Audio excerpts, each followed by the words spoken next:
जैसे वारकरी संप्रदाय, जैसे हम लोग देखते हैं कि अभी जो वारी चली तो वो लोग क्या करते हैं, जहां पर रात होती है वहां पर वो एक घर है, एक गांव ऐसा कोई निश्चित होता है, वहां जाकर वो रुक जाते हैं। आज भी जितनी भी वारियां चलती, जितनी वारी चलती है पंढरपुर की तरफ, लोग चलते चलते जाते हैं, उनका फिक्स है कि आज इतना दिन चलना है, रात इस गांव में या इस घर की तरफ से हमें भंडारा होगा। तो वहां पर एक हरिबाल करके, हरिबाल त्याचं नाव होतं, हरिबाळ त्याचं नाव होतं, तो चोर होता। काय होता? चोर। वो चोर था लेकिन वो संतुष्ट चोर था। चोर में भी प्रकार होते हैं, तो कैसे चोर था? संतुष्ट। संतुष्ट मतलब कितना, वो चोरी उतना ही करता था जितना शाम के लिए लगता था, उतना मिला, ऊपर अगर एक्स्ट्रा भी होता था वो बांट देता था। क्या करता था? बांट देता। तो ऐसा ये चोर था, इसलिए लोग इससे डरते भी कमी थे, क्योंकि पता है कि ये अपने हिसाब से लेता है और बाद में जो बचता है वो बांट देता है। ऐसे चोर अगर आज होते तो बहुत अच्छा होता, क्योंकि हम सभी लोग भी सुखी रहे थे। यहाँ पर हम लोग देखते हैं कि एक कौभांड भाग 100 करोड़, 200 करोड़, 500 करोड़, 8-8, 10-10, 15-15 पीढ़ियां बैठकर अगर ऐसे चोर बने तो शायद पूरे देश का या पूरे संसार का उद्धार। लेकिन आज चोर भी ऐसे बनते कि इतना डबोच देते कि सामने वाले के पास हड्डी भी नहीं बचती, सब कुछ चूस लेते हैं। अब ये संत ऐसा, ये चोर ऐसा था, इसका नाम था हरिबाल, और वो चोरी भी इतना करता था कि जितना लगे उतना, लेकिन इसका मन संतों के चरणों में लगा हुआ था। ज्ञानेश्वर महाराज और नामदेव महाराज के प्रति इसकी विशेष श्रद्धा थी। मैं आपको क्यों बता रहा हूं, कर्मकांड अलग है और भगवत भक्ति। अगर कर्मकांड के हिसाब से देखा जाए तो चोरी का दंड क्या होना चाहिए, उसको कुछ ना कुछ शिक्षा तो, अगर चोरी या अगर कर्म में आती तो चोरी कौन सा कर्म है? पाप कर्म है, लेकिन पाप के हिसाब से उसका फल भी कौन सा मिलना चाहिए? शिक्षा का मिलना चाहिए। अब इसने, अब ये ऐसा चोरी करता था लेकिन एक श्रद्धा थी, ज्ञानेश्वर महाराज नामदेव महाराज के चरणों की श्रद्धा थी। वो महात्मा बता रहे थे, आप चाहे कर्म कोई भी करो, आप चाहे कर्म कोई भी करो, लेकिन अगर आपके मन में संतों के प्रति और भगवान के प्रति विशेष श्रद्धा है तो भगवान आपके उस कर्म को निग्लेक्ट करेंगे। क्या करेंगे? साधारण सा एग्जाम्पल है, अगर हमारे घर में हमारे 2 बच्चे, एक बच्चा ऐसा है वो कुछ नहीं करता, बस आता जाता, लड़ाई झगड़ा, बाहर से झगड़ा लाए, घर में कोई काम नहीं, कुछ नहीं करता, तो उसकी हर बात माता पिता को चुभती है। और एक बच्चा ऐसे, वो भी झगड़ा कर रहा है, मारपीट कर रहा है, घर का कुछ काम नहीं कर रहा है, लेकिन एग्जाम में टॉप आ रहा है, एग्जाम में टॉप आ रहा है, तो माता पिता दोनों के प्रति देखेंगे सेम, लेकिन शिक्षा उस लड़के को ज्यादा मिलेगी जो ना टॉप आ रहा है ना बस हमेशा फ्लॉप ही हो रहा है। और एक बच्चा जो टॉप आ रहा है लेकिन बाहर से झगड़े भी ला रहा है, तो माता पिता उसके कुछ गुण क्या करेंगे? माफ करेंगे। क्यों? क्योंकि वो वन साइड देख रहे हैं कि वो क्या कर रहा है, बस ये मार्क्स ला रहा है, बात खत्म। तो संतों के प्रति भी ऐसे ही होता है। जो कुछ भक्त ऐसे होते हैं कि उनके अगर आप लोग भक्त मास ग्रंथ जब भी कभी पढ़ेंगे ना प्रॉपर, हम लोग सोच भी नहीं सकते कि भगवान किसी को भी अपने समर्पण में ले सकते हैं। जितने नेम है उस नेम के अपोज जाकर के अगर कोई कुछ भगवत भजन कर रहा है और भगवान का दिल उस पर आ गया तो बात खत्म। देखते लोग कहते ना, दिल आया गधी पर तो वैसे भगवान का दिल गधी पर वो तो भक्तों पर ही आता है, लेकिन वो भक्त फिर हमारे स्तर के अनुसार नहीं हो सकता, उनका स्तर कुछ अलग है। जब इसको पता चला इस चोर को कि हमारे गांव में भी कल ज्ञानेश्वर महाराज और नामदेव महाराज आने वाले थे। अब ये चोर कैसा था, मैंने पहले बताया कैसे संतुष्ट था। इसने बहुत बड़ी प्रॉपर्टी कुछ कमाई नहीं थी, लेकिन जो आता था खाता था, शाम को जो बचता था, भले धन बचे या अन्न जो भी बचे, नहीं कल ताजी चोरी करेंगे। वो बासी खाने वाले में से चोर नहीं थे। इनको जब पता चला कि हमारे गांव में कल ज्ञानेश्वर महाराज नामदेव महाराज आने वाले थे, इसलिए गांव में अनाउंसमेंट कर दिया। अनाउंसमेंट क्या कर दिया? अब एक चोर था इसलिए थोड़ा थोड़ा डर तो लोगों के मन में भाई चोर के लिए तो डर हम सबके मन में होता ही नहीं। पता चला भाई यहाँ का गुंडा है, यहाँ पर आएगा, दरवाजा बंद करो, खिड़की बंद करो, अगर हमें कुछ बोलेगा तो हमें उसका सुनना पड़ेगा। जैसे पहले पिक्चर में डकैत आते थे, डाकू, तो गांव वाले सब दरवाजे खिड़कियां बंद कर देते थे। तो ये गांव के चौक में खड़ा हो गया और अनाउंसमेंट कर दिया, इसने घोषणा कर दी, बोले कल जो ज्ञानेश्वर महाराज, नामदेव महाराज आने वाले हैं, वो मेरे ही घर में आएंगे और मैं पूरा गांव को खाना खिलाऊंगा। कल का भंडारा मेरे तरफ से। अब कुछ लोग तैयार थे करने के लिए भंडारा, लेकिन भाई ने कहा, हमारे हरिपाल चोर ने कहा कि मेरी तरफ से भंडारा, वो रुकेंगे भी मेरे घर में। किसी को कुछ आपत्ति? अब इतने बड़े गांव में इस चोर के सामने कौन आपत्ति करेगा? इसके सामने आपत्ति की तो फिर आपत्तिजनक ये हमारे लिए कल तो बनने वाला है। तो किसी ने कुछ नहीं कहा, लेकिन अभी इसके घर में तो कुछ नहीं। अब इसका एक ही व्यवसाय था, क्या करना। अब इसने रात को प्लान बनाया कि कल कुछ भी हो बड़ा हाथ मारना पड़ेगा। अब बड़ा हाथ माने, एक तो उन दोनों को भी अपने हमारे घर में आओ, जब संत आएंगे तो उनका आओ भगत करना पड़ेगा, कपड़ा देना पड़ेगा, एक आध छोटा मोटा पैकेट देना पड़ेगा, और प्लस पूरे गांव को। अरे संतुष्ट चोर था, इसलिए उसने कुछ रखा नहीं था। तो इसने प्लान कर रात को ही चला गया, कल रात को आने वाले आज रात को ही चला गया। आज रात को चला गया। बोले भगवान ने सोचा क्यों ना आज हम इसकी थोड़ी सी परीक्षा ले। भगवान भी परीक्षा लेते हैं, लेकिन उसी बंदे की लेते हैं जिसके अंदर क्वालिटियां होती है, या फिर जो परीक्षा देने के लिए तैयार होता है। और परीक्षा देने के लिए तैयार कौन होते? जो रोते नहीं है, जो रोते नहीं है। रोने वाले के पास, जैसे कोई बच्चा होगा रोता, अरे जान दो ये रोता है, इसको छोड़ दो, इसको निकाल दो। नहीं रोने वाले को सामने लो।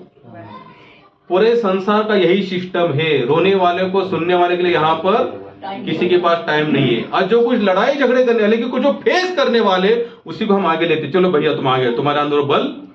भगवान सेम सिस्टम है महाराज, यहाँ पर भी वहां पर भी। अगर आप रोने वालों से भक्त बनेंगे तो भगवान आपके साथ संबंध काट देगा, बोले चलो ठीक है आप आपका कर्म और आप जानो। लेकिन जो रोएंगे नहीं ना, भगवान ऐसे के ही एग्जाम्पल लेते हैं। हम तो देखो, हम लोग कुंती का देखते हैं, जितने भी भक्तों का देखते हैं, कुंती महाराज तो क्या नहीं, एक ही कहा कि भगवान मुझे केवल दुख दो। मैंने सुबह एक लेक्चर सुना, एक महात्मा ने बहुत अच्छा कहा, ये जो मैंने पहली बार सुना होगी। बोले कुंती ने क्यों मांगा दुख? वो तो भगवान तो याद आते ही थे। जैसे हम लोग देखते, आज तक आप लोग सुना होगा कि क्यों दुख मांगा था, कि आप हमें याद आए। लेकिन जब तक पांडवों के पास राज सिंहासन नहीं था, तब तक कृष्ण अपनी द्वारिका नगरी छोड़कर उनके साथ रहे थे। और आज पांडवों के पास सब कुछ आने के बाद कृष्ण छोड़कर चले गए। क्यों? उनका सारांश उन्होंने बहुत सुंदर कहा। बोले जब आपके पास भौतिक ऐश्वर्य आता है तो भगवान थोड़े से आपसे थोड़े, बोले आप ये बंदा, ये जीवात्मा, आप ये सब इसमें फंसने वाला है। तो कुंती ने क्या कहा कि भगवान मैं जानती हूँ ये ऐश्वर्य आया इसलिए आप जा रहे, क्योंकि ऐश्वर्य नहीं था तब तक हमारे पास क्या था? आप थे। और दुख भी था। और मुझे पता है कि भक्तों के जीवन का दुख दूर करने के लिए आप आपका राजपाट भी त्याग कर आते हैं। भक्तिपाद जी एक जगह पर लिखते हैं, जब द्रौपदी की वस्त्रहरण हो रहा था तब भगवान शल्य राजा के साथ युद्ध कर रहे थे, वो छोड़कर यहां चले आए। उन्होंने वहां का रिजल्ट नहीं देखा, पहले मेरे भक्तों पर आ चाहिए सब छोड़ा और यहां पर चले आए। कौन है बताइए ऐसे संसार में कि भाई हमारे ऊपर कोई समस्या आ पड़ी और हमें कोई कहे मैं भी समस्या, हम क्या कहेंगे? भैया मेरे पर पहले इतनी आन पड़ी और आप कहां आपकी समस्या सुना रहे? कृष्ण ऐसे नहीं कहते, सब कुछ राजपाट त्याग कर चले आते। सुदामा की हम लोगों ने कथा सुनी, क्या किए भगवान? सब कुछ छोड़ दिया, द्वारका इतनी 16,108 रानिया का त्याग कर दिया, नंगे पैर सुदामा के पीछे भागे। यहां तक उनका जो पंचा था पीताम्बरी वो भी गिर, भगवान को वो भी भान नहीं था। एक महात्मा ने इतनी कथा सुंदर बताया, बोले सुदामा के पास गए, उनको आलिंगन किया पूरे द्वारिका नगरी के सामने। क्यों किया?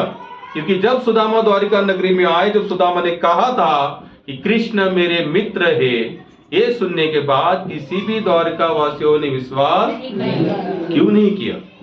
क्योंकि कहां हमारा द्वारिकाधीश और कहां आप फटे टूटे धोती में घूम रहे। अरे भगवान ने तो अपनी तो नगरी सोने की बनाई थी, लेकिन जितने भी लोग थे सबके महल भी सोने के बनाए थे। तो भगवान ने केवल लांछन जो लगा था ना सुदामा की, सुदामा भगवान का दोस्त नहीं हो सकता मित्र, वो सब उसी नगरी के सामने भगवान ने उनको, और उस आरोप को भगवान ने काट दिया। और सुदामा को कहते कि आप आगे चलो मैं पीछे चलूंगा, आप आगे चलो। महात्मा के लिए क्यों ऐसा किया भगवान? जब सुदामा चलते थे तो थोड़ी सी रज भगवान के शरीर पर उड़ती थी। यानी कि भक्त के चरने के लिए रज भी भगवान के लिए बहुत मूल्यवान होती है। और वही सुदामा के लिए तो भगवान ने, हम इतना तो हम लोगों ने सुना ही है कि पूरा ब्रह्मांड के ब्रह्मांड भगवान ने झोंक दिए, और जब खुद को देने की बारी है तब जाकर माता रुक्मिणी ने हाथ पकड़ा, बोले आप तो हमारे पास रहो, प्रॉपर्टी तो आपने सब 7/12 सुदामा के नाम पर कर ही दिया है,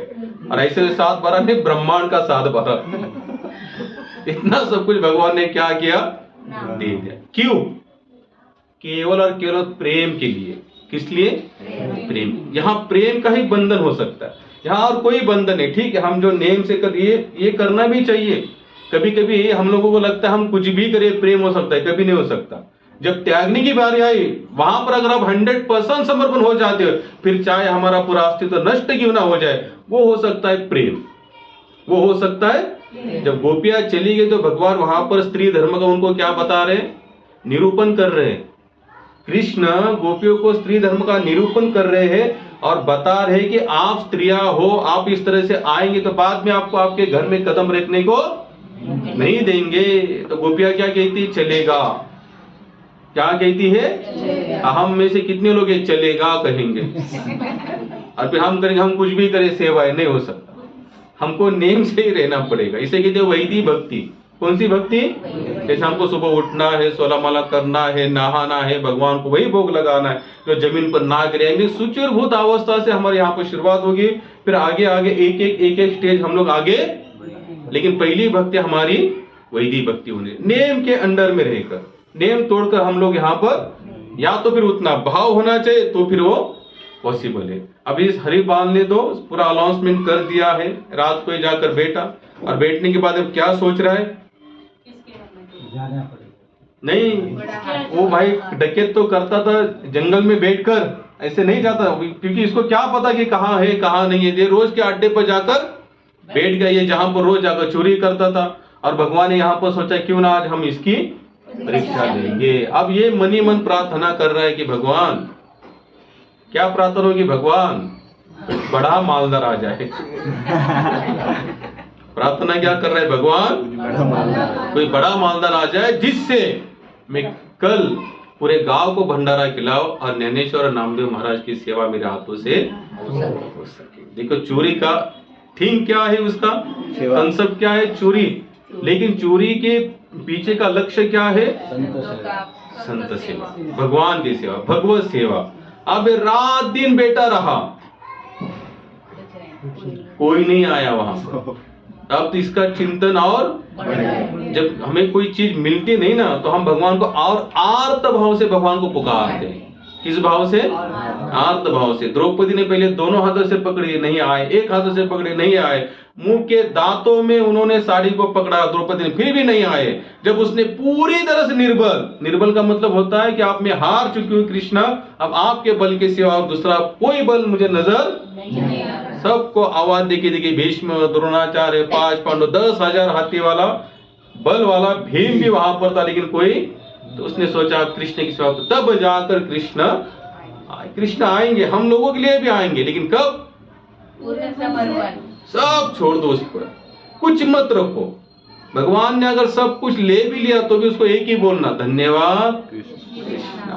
धन्यवाद बोलने का मतलब ही होता है कि भगवान हम आपकी योजना में प्रसन्न है, हमें कोई चिंता नहीं सता रही। आप देखो ये भगवान को आत्म भाव से पुकारे, भगवान कुछ भी करो, लेकिन कोई साहूकार अब ये नहीं कह रहा है कि भगवान आप ही आ कोई बड़ा साहूकार आ जाए और जिसके पास बहुत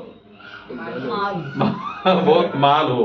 जब वो माल होगा तब जाकर तो मैं कल सेवा करूंगा। बेचारा यहाँ तो उसके आंखों से अश्रु आए, चोर था लेकिन फिर भी हृदय उसका क्लीन था, इसलिए उसके आंखों से अश्रु आए। जब अश्रु आए तब जाकर भगवान से रहा नहीं गया। तब विठल नाथ माता रुक्मिणी को कहते चलो आज हमें कहीं पर जाना है। रोज तो लोग हमको लूटने आते हैं, यानी कि लुटाने आते हैं, आज हम जितना हमने जमा किया है सब लुटा देंगे। तो माता रुक्मिणी तैयार हुई। कथा बहुत सुंदर कहती है रुक्मिणी तैयार। तो भगवान कहते ऐसे नहीं, जितने भी हार है, जेवरात है, सोने, जितने डाक डाक सब कुछ डाल लो। बोले ऐसा कौन सा फंक्शन है? बोले फंक्शन है चोर के इसमें जाना है। अरे बाप रे, चोर के इसमें जाना है तो क्या करना चाहिए? अगर हम लोग किसी के घर में अगर कोई अंदाजा है कि यहाँ जाने के बाद पाकिट जा सकता है तो हम लोग क्या करेंगे? कुछ भी नहीं लेके जाएगा। लेकिन यहाँ उल्टा नहीं थे, भगवान को पता है जाएंगे तो ये लुटने वाला बंदा है, फिर भी भगवान लुटाने के लिए तैयार। क्यों?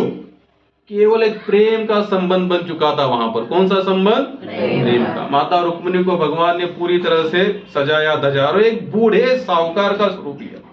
कैसे लिया? भगवान भी भक्त के अनुकूल ही चलते हैं, वह अपना अस्तित्व भी केवल भक्त के लिए छुपाते और भक्त के लिए ही उजागर करते। विश्व रूप दर्शन कहाँ पर दिखाया भगवान? अर्जुन को दिखाया। और वही विश्व रूप दर्शन पहले कहाँ दिखाया था? दुर्योधन। लेकिन दुर्योधन मूर्ख, उसको समझ नहीं पाया। क्यों? वो भक्त नहीं था और अर्जुन भक्त था। विश्व रूप दर्शन देखते अर्जुन नतमस्तक होते, कहते कि भगवान मैंने आज तक तो आपको क्या समझा, एक साधारण सा ग्वाला, मेरा सखा, लेकिन आप तो उससे भी कई गुना बड़े हो। मुझे माफ करना अगर मैंने कुछ गलती से आपसे कुछ कहा होगा अनबन में। मैंने तो आपको मेरे फुआ का लड़का समझा था, लेकिन आप तो एक भक्त की वाणी। आप जब दुर्योधन के सामने विश्व रूप दर्शन बताते हो, वो क्या कहते? ये तो छलिया है, ये कपटी है, ये माया जाल से हमें कोई भी रूप बता रहा है, बोले गिरफ्तार कर लो इसे। और भीष्म देव दोनों ने बोले पागल है, मूर्ख है, बोले इसके सामने भगवान ने अपना सच्चा रूप भी दिखाया, फिर भी ये जड़ बुद्धि। भीष्म दोनों ने स्तुति की, वहां पर ठाकुर की स्तुति की, और भगवान को वहां पर दुर्योधन गिरफ्तार। ये भक्त और अभक्त का दोनों का अंतर है। अभक्त कभी नहीं समझ सकते भगवान के स्वरूप के। अभक्त कभी इन ग्रंथों की, इन कथाओं को नहीं समझ सकते। कितने लोग तो कथा सुनकर उसमें से डाउट निकाल दे। क्या निकाल दे? डाउट निकाल दे। अरे ये ऐसे हो सकता है क्या? भगवान अनंत कोटि ब्रह्मांड कैसे अनुरेणु में हो सकते होते, लेकिन भक्त सरलता से स्वीकार नहीं।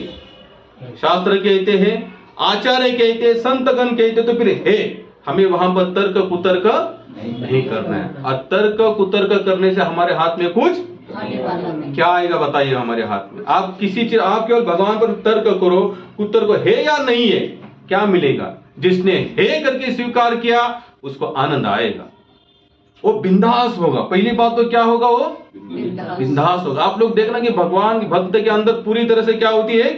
एक ऊर्जा होती है, वो डेयरिंग होती है, वो नहीं डरता, चाहे कुछ भी हो जाए, संसार यहाँ का वहां हो जाए। और जो अभक्त होते हैं ना, भले उसके साथ हजारों की जनसंख्या में लोग रहेंगे, लेकिन वो अभक्त अगर उसको कुछ पता भी चले ना कि कुछ होने वाला है, तो समझ लेना ये पूरी तरह से डर जाता है। ये फर्क होता है भक्त और अभक्त के अंदर। यहाँ पर भगवान ने साहूकार का रूप ले लिया। अब बड़ा सा पेट है, जिस तरह साहूकार जो होते हैं हम लोग समझते हैं साहूकार कैसे होते हैं, बड़ा पेट है, भगवान चले हैं, माता रुक्मिणी भी एकदम, यानी कि दोनों भी बूढ़े हो चुके हैं और जा रहे। अब इसने दूर से देखा तो दो जोड़ी, यानी कि एक जोड़ी आ रही है और शरीर पर थोड़ा बहुत कुछ दिख रहा है। तो ये मनी मन सोचने लगा, आप कल का पूरा योजना बन गया, आप कहीं और डाका डालने की जरूरत बोले इन दोनों को लूट लूंगा पूरी तरह से। और भगवान माता विठलनाथ माता रुक्मिणी को लेकर वहां चले। अब वहां चले तो सामने से ये बंदा उड़ी मार के चला, बोले रुको। भगवान मनी मन बोले इतना चिल्लाने की जरूरत नहीं, वैसे हम देने के लिए आए हैं, लेकिन अगर निकाल के देंगे तो शायद इसके मन में कुछ अलग से डाउट आ जाओ। तो ये अपनी ये चोर की भाषा, चोर की परिभाषा, जो चोर का रूप रंग होता है, सब लेकर वहां पर खड़ा हो गया। बोले रुको, जितना है सब निकाल दो, जितना है सब निकाल दो। अब भगवान भी वहां पर नाटक कर रहे हैं। हम लोग इतना तो समझ ही सकते, भगवान नाटक से भगवान भी डर गए, वो भी। अब मारवाड़ी के रूप में आए तो मारवाड़ी इसमें थोड़े से डरपोक होते हैं, तो ऑलरेडी डर गए भगवान। अब डरते ही उन्होंने कहा, बोले हमको मारो नहीं, जो चाहिए आपको ये लो, आपको जितना चाहे सब ले लो। बोले जितना चाहेगा, जितना है सब देना ही पड़ेगा, जितना चाहेगा, जितना है सब देना ही पड़ेगा। तो भगवान मनी मन कहते, भाई हम भी तो देने के लिए आए, इतना चिल्ला क्यों रहे हो? अब वो भगवान की लीला है। तो भगवान ने कहा माता को, भाई जो है सब निकाल दो। माता को सब जितना था सब निकाल लिया। भगवान ने अपने हाथों से अंगूठी जेवरात जो भी थी सब निकाल लिया। अब सब कुछ जमा हो गया। अब इसके पास तो भगवान ने, अब देखो देते समय तो भगवान ने थोड़ा कुछ दिया होगा, कथा में बताते वो बहुत जमा हो गया। अब इसके पास तो उतनी बड़ी थैली भी नहीं, तो भगवान ने खुद का ही पंचा दे दिया, बोले इसमें लेके जाओ। अगर थैली तुम्हारे पास नहीं है कोई बात नहीं, मैं मेरा पंचा देता, उसमें लेकर तुम जा सकते हो। अब इसने पूरा पंचा वगैरह सब कुछ समेट लिया। अब जाने लगा, इतने में भगवान साहूकार जो बने थे बोले, वो तो भैया थोड़ा रुको 2 मिनट, बोले इतना तुम करोगे क्या, इतने का तुम करोगे क्या? बोले क्या करूंगा, क्या करूंगा? बोले कल मेरे घर में बहुत बड़ा भंडारा है और उसके लिए मुझे बहुत ऐसे भी एक ज्यादा धन चाहिए था, तो भगवान ने मेरी सुन ली और आपको यहाँ पर भेज दिया। देखो इसके वाणी में कहीं पर मैं करता ये भाव नहीं है, भगवान ने मेरी सुन लिया और आप दोनों को यहाँ पर भेज दिया, आप दोनों को यहाँ पर भेज दिया। अभी साहूकार बने भगवान दे। बोले भंडारा में क्या है तुम्हारे घर में कल, इतना तो बता सकते हो? बोले भंडारा, बोले आपको पता है ज्ञानेश्वर महाराज, नामदेव महाराज। अभी साहूकारी मने भगवान पे थोड़ा नाटक कर, बोले कौन है ये दोनों? बोले ये दोनों, बोले ये बहुत नामी संत है और ये कल हमारे घर और उनकी सेवा के लिए लेके, बोले मेरे लिए कुछ नहीं, उनकी सेवा करूंगा और पूरे गांव को कल मैं भंडारा मेरी तरफ से दूंगा।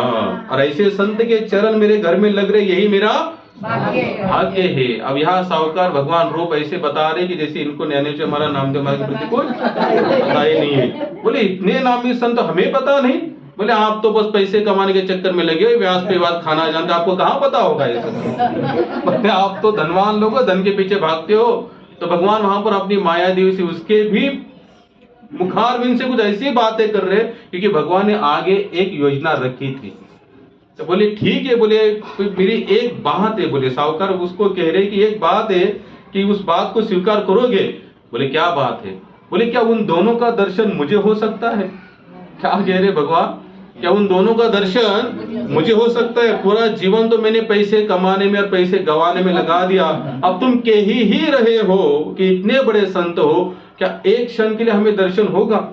ये कहते अच्छा आप फिर मेरे साथ आओगे और मेरा भंडा फोड़ोगे? बोले बिल्कुल नहीं हो सकता। बोले जितना ही दिया अभी यहाँ से चलते बोलो, अभी आपका उधर कुछ काम बचा ना, आपका जितना काम था मैंने कर लिया, अब यहाँ से आप पीछे चले जाओ। तो साहूकार बेचारा बहुत रिक्वेस्ट करता है, बोले हम कुछ नहीं करेंगे, हम कुछ नहीं करेंगे, और समझ लो अगर कुछ भंडारे में कुछ कम भी पड़ा तो हम और मंगवा लेंगे।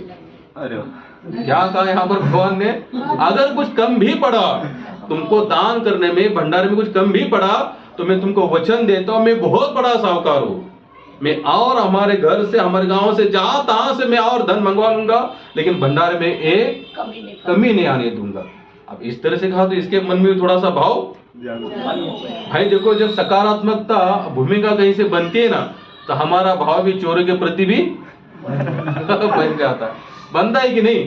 जैसे भक्तिपाद जी के एक शिष्य थे, वो कसाई घर चलाते थे। क्या चलाते थे? तो महाराज ने बहुत समझाया उसको कि भैया तू कसाई घर मत चला, सब छोड़ दे, लेकिन वो कहता कि इसके सिवा में और कुछ। तो महाराज कहते काम कर, उसमें से 25% कितना, 25% तुम भगवान कृष्ण की सेवा में, जिससे तुम्हारा पाप का कर्म कहीं ना कहीं कम होता जाएगा, कम होता। लेकिन ये धन वही डाइजेस्ट कर सकते जो भगवान तक पहुंचे हुए, कोई हर कोई इसको डाइजेस्ट नहीं कर सकता। तो इन्होंने कहा ठीक है, आप इतना कह ही रहे हो, यानी कि आप भंडारा चाहे जितना बड़ा बने, अभी मुझे चिंता करने की जरूरत नहीं। ये मनी मन के रिवाज में भगवान पहली बार ऐसे लुटेरे भेजे, लुटने वाले भेजे जो और लुटने के लिए उतावल है, यानी कि कुछ कम पड़ा तो हम हमारी तरफ से। अब यहाँ पर वहां पर उन दोनों की साठगांठ होगी। इसने कहा मेरे बारे में कुछ बताना नहीं, आप आना लेकिन दूर से ही दर्शन करना। बोले आगे यहाँ वहां घूमोगे नहीं, कहोगे तो वही जाकर फिर बोलोगे उन दोनों के पास कि आपके शिष्य ने मेरा इतना सब कुछ लूटा। बोले ऐसा मत करो। बोले कुछ नहीं, तुम जहां बोलेगे वही हम पड़े रहेंगे, बैठे रहेंगे, वहीं से हिलेंगे, बस एक बार दर्शन दोनों का करना है। अब देखो यहाँ पर ये भी चला छोर, और ये हमारे जो भगवान बने थे सेठ और सेठानी, माता रुक्माई और विठलनाथ भी चलिए। अब ये तो मनी मन बहुत खुश था, क्योंकि कल का भंडारा तो बड़ा होने वाला है। अब भगवान तो यहाँ से चले, भाई जो सर्वव्यापी है, जो हर जगह पर रहने, जो कण कण में विराजमान है, उनको हम कहाँ कहाँ रख सकते हैं? उसने तो कहा देगा आप वहीं पे बैठे रहना और वहीं से केवल हमारे प्रोग्राम को देखते रहना, बोले नजदीक कहीं आना नहीं। अब इसने शुरू किया, अब ये तो उनके चरणामृत, उनका अभिषेक के लिए सब तैयारी करने लगा। अब जैसे इसने अभिषेक शुरू किया, ये जो सेठ सेठानी थे, विठलनाथ और माता रुक्मी, वो ज्ञानेश्वर महाराज, नामदेव महाराज के पीछे जाकर खड़े हो गए। कहाँ जाकर? पीछे। अब ये बेचारा अभिषेक कर ऊपर देख, उसको डर है कि कहीं ऐसा नहीं मैसेज भेज दे चूरे, चोरी की हमारी, लूट के लाए, इसका अपना खुद का कुछ नहीं किया। भाई जब गलती करते हैं ना, गलती तो गलती हमें शांति से देने नहीं देती, वो कहीं ना कहीं हमें डर हमेशा लगा रहता है। अब इसके मन में डर लगा रहा है, ऊपर देख रहा है, अभिषेक कर रहा है, ऊपर देख रहा है, क्योंकि पीछे कौन खड़े हैं? सेठा और सेठानी। इसको डर क्या, ये बोल ना दे, अरे बोल दे और यहाँ से नाराज होकर चले जाओ तो मेरे जीवन का कोई अर्थ बचेगा नहीं। तो ज्ञानेश्वर महाराज नामदेव उसको देख रहे कि उसका मन वहां पर अभिषेक में लग नहीं रहा है। तो नामदेव महाराज बोले क्या हुआ, तकलीफ क्या है आपको? बोले तकलीफ कुछ नहीं, बोले आप बस मेरी तरफ देखते रहो, आप यहाँ वहां मत देखना। बोले क्यों? बोले नहीं आप केवल मैं जैसे अभिषेक, बोले तुम यहाँ वहां कहाँ देख रहे हो, हमारे पीछे, उन दोनों में तब तक पीछे देख लिया। अब वो तो ज्ञानेश्वर महाराज थे, नामदेव महाराज थे। नामदेव महाराज ऐसे भी भगवान को पहचानने में एकदम शार्प थे। कैसे थे? नामदेव महाराज को कथा कहते हैं कि एक नहीं दो नहीं 53 बार विठलनाथ ने दर्शन दिए थे पूरे लाइफ में। कितनी बार? 53 बार उनकी कथा में आते हैं। और फिर ज्ञानेश्वर महाराज कहते साथ तो हमेशा चमत्कार तो उन दोनों ने ही भगवान को पहचान लिया। जैसे उन्होंने देखा कि पीछे तो विठलनाथ खड़े हैं, दोनों उठे और उन दोनों के चरणों में। अब ये सीन सब देख कर ये तो और चौंक गया। बोले मैं तो इनको सेठानी समझता था और मेरे लिए तो यही दो बड़े थे, और यही दो उठकर कहाँ चले गए? किनके चरणों में? सेठानी के चरणों में। तो ये फिर धीरे धीरे ये कौन है दोनों? बोले यही तो है विठलनाथ और माता रुक्मिणी की, जिनका भजन हम दिन रात करते। दिन रजनी एक ही धंधा गोविंदाचे। बोले हमारे पास और कोई धंधा है नहीं, दिन रात हम इन्हीं के नाम का कीर्तन करते। अब इसको कौन दिख रहे वहां पर? सेठा और सेठानी। और ज्ञानेश्वर महाराज नामदेव महाराज कौन दिख रहे वहां पर? विठल रुक्मिणी देख रहे। अब ये थोड़ा चौक क्या? बोले ये सेठानी और ये कहते यही विठल रुक्मिणी। तो ये जाकर विठल नामदेव महाराज को कहते हैं कि ये आपको तो विठलनाथ दिख रहे, मुझे तो वही दिख रहे सेठ और सेठानी। पर ये पूरी बात वहां पर खुलासा कर देता है। बोले इनका ही धन लूट कर मैं यहाँ पर आया हूँ, ये सब कुछ चलता है ना भंडारा बिंडारा। बोले मेरी कोई मेहनत की कमाई नहीं है, इनको लूट कर मैं लेकर आया हूँ और ये लूटने के लिए अभी भी तैयार है। वहां पर नामदेव महाराज कहते बोले इनका यही स्वभाव है, इनका दिल जिनके इनके ऊपर आ जाता है खुद को भी लुटाने के लिए। तो ये वहां पर उनके चरणों में प्रार्थना करता है ज्ञानेश्वर महाराज की कि महाराज जो आपको दर्शन हो रहा है वो दर्शन हमें भी एक बार दे दो। तो नामदेव महाराज ज्ञानेश्वर महाराज भगवान को प्रार्थना करते हैं कि जिस रूप में आप हमें दिख रहे हो वही रूप में इसको भी आप दर्शन दो। तो वहां पर भगवान विठलनाथ माता रुक्मिणी अपने प्रॉपर जो उनका स्वरूप है उसी स्वरूप में उन्होंने वो चोर उस डकैत को भी दर्शन दे दिया। बाद में उसने चोरी करनी छोड़ दी। हमने आपको कथा क्यों बताई कि जहां पर प्रेम है, आपने जैसे आपने कहा ना कि पुण्य और पाप, भगवान की भक्ति में सब गौण है, यहाँ पर कोई ना पुण्य है ना पाप। इसलिए कहते हैं कि जो भगवान की भक्ति होती है आपको जन्म मृत्यु चक्र से पार करते हैं। अगर आप पुण्य कमाएंगे तो पुण्य का फैसला करने के लिए हिसाब के आपको फिर जन्म, पाप भी करेंगे तो पाप को फेरने के लिए आना भी, लेकिन अगर आप भक्ति करेंगे तो आपको कभी नहीं आना पड़ेगा, क्योंकि भगवान केवल प्रेम के भूखे हैं। ये तो प्रेम की बात है बुद्धो, बंदगी इतनी सस्ती नहीं है, यहाँ के स्वर्ग के होते हैं सौदे, आशिकी इतनी सस्ती हाँ, एक का ही सौदा डायरेक्ट गर्दन का, या हाथ उंगली बिंगली, यानी कि छोटे मोटे त्याग से कुछ नहीं होगा। यहाँ पर छोटा मोटा त्याग करोगे तो छोटा मोटा फल भी भगवान दे देंगे, लेकिन अगर बड़ा फल चाहिए उनका प्रेम चाहिए तो आप एक याद रखना, त्याग के बिना प्रेम भी सार्थक नहीं होता। अगर हमारे अंदर प्रेम है तो क्या होना चाहिए? त्याग होना चाहिए। अगर त्याग नहीं तो प्रेम किस बात? हम अगर ये संसार में अगर लोग कहते ना हम तो आप जो चाहे आप मांगो हम के लिए देंगे, और जब मांगने की बारी है जब नहीं देंगे तो आज तक झूठा कहेगा, आज तक तो बोलता था सब कुछ दूंगा सब कुछ दूंगा, आप मांग रहा हो तो सुख संपत्ति आवे घर और धन संपत्ति आपकी है, जब वो मांगेगा तो कौन देने के लिए तैयार है? यहाँ पर कोई नहीं। तो इससे हमारा प्रेम सार्थक नहीं होगा। आप जितनी मात्रा में शरण जाओ उतनी मात्रा में आपको रिस्पांस आने वाला है, पूरी मात्रा में शरण जाओ पूरी मात्रा में आपको रिस्पांस आएगा। लेकिन यहाँ क्या करो? केवल प्रेम। समय क्या हो प्रभु? हम लोग क्या करेंगे?